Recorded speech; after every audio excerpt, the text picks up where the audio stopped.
Hello, my name is Alexander Capola, and today I will be talking about something that I play, that other people play, that people around the world play, and that is the sport of rugby.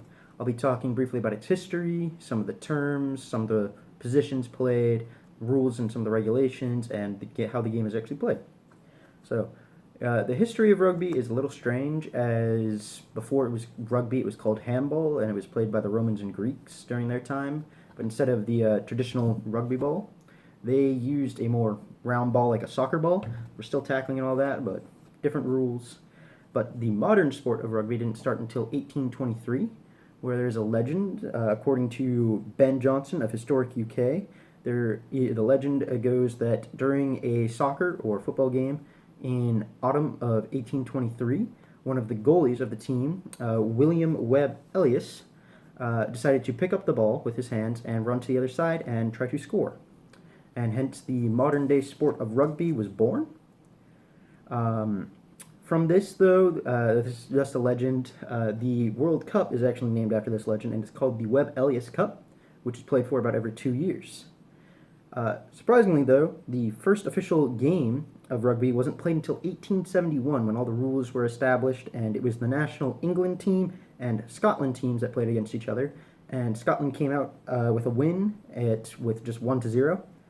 But it's been played and modified ever since then, but generally kind of actually the same rules. I'll go over a few terms that are used in rugby. It's good to know if you want to watch or play rugby. We have the scrum, the ruck, the maul, a line-out, and a kickoff. So starting with the scrum, this is when a penalty is called. Generally, certain penalties will lead to a scrum, or it will just lead to the ball being handed over to the other team. But when a scrum is called, 8 players from each team will come together and they will bind on to each other. The ref will say, crouch, bind, set.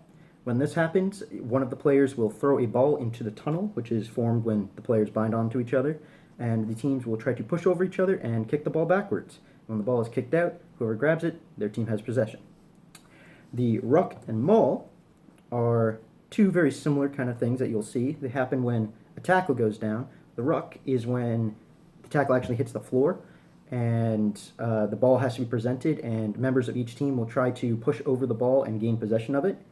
The maul, on the other hand, though, is when a tackle doesn't completely go to the ground, the player stays on their feet. The opposing team will actually try to bring them to the ground, as his team or her team will try to push them further down the field to gain more yards. Then we have the line-out, which happens when the ball goes out of bounds, or out of the touch, as we call it. One member of the team will throw the ball in, as both teams have players line up and will either jump or lift other teammates to try to grab the ball and gain possession, and play will resume from there. To start the game, or round of possession, a kickoff is how it is started. Players of the kicking team will line up next to each other, kick the ball to the opposing team, they will catch, and the ball resumes from there. Now I will go over some of the positions. There are 15 players for each team, so 30 people on the field in total.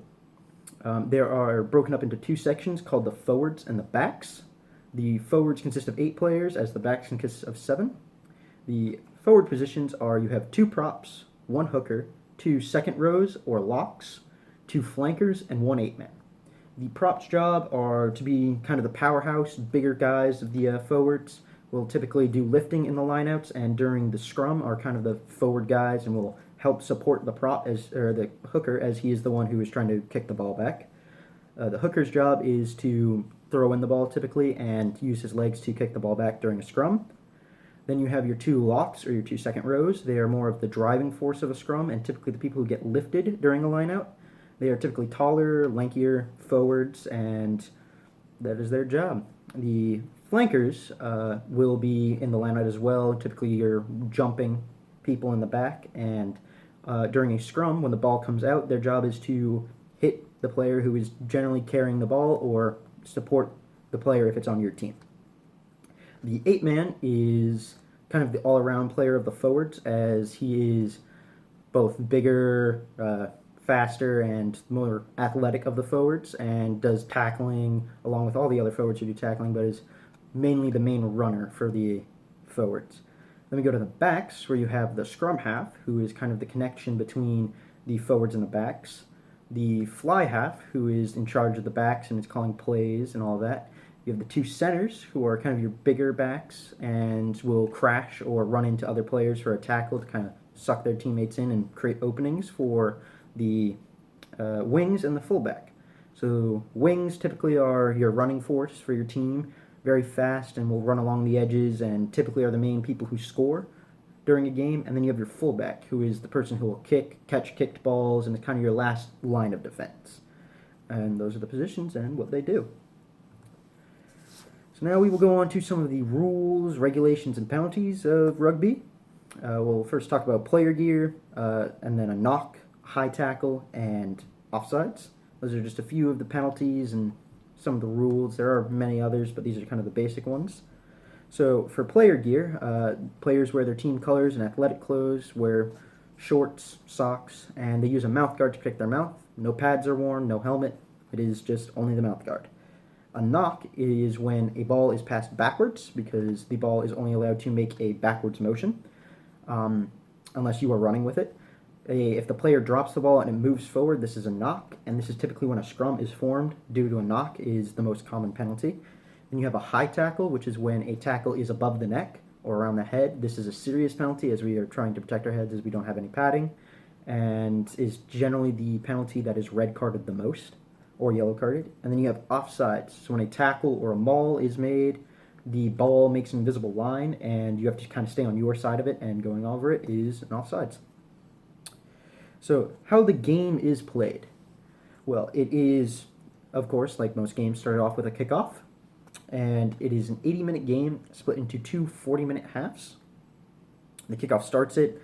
The game goes as the players catch it, run down the field, tackles, lineouts are made, scrums, penalties, all of that, until somehow a team scores. There are three main ways of scoring, which is a try, a penalty kick, and a drop goal. The try is when a player touches it down on the enemy side of the field, and that is 5 points. And after that, you can try for a conversion kick, which is kicking it through the uprights, which is another 2 points for a total of 7. There is the penalty kick. When a penalty is formed, you can either choose to resume play or kick from where you are through the uprights. If you make it, it is 3 points. And then there's a drop goal, which is not very commonly seen, especially in professional rugby, or even lower rugby. There is when a player drops the ball on the ground and kicks it through the upright. It must touch the ground first, and that is another 3 points that can be scored. After the 80 minutes, all the penalties, all of that, the team with the most points wins, and it is a good game after that. Afterwards, teams congratulate each other, sportsmanship, all of that stuff, clap each other off the field, thank the ref, all that good stuff. So, in conclusion, I have talked about some of the history, some of the rules, some of the positions, some of the terms, and how the game of rugby is played. As I said before, my name is Alexander Coppola, and thank you for listening.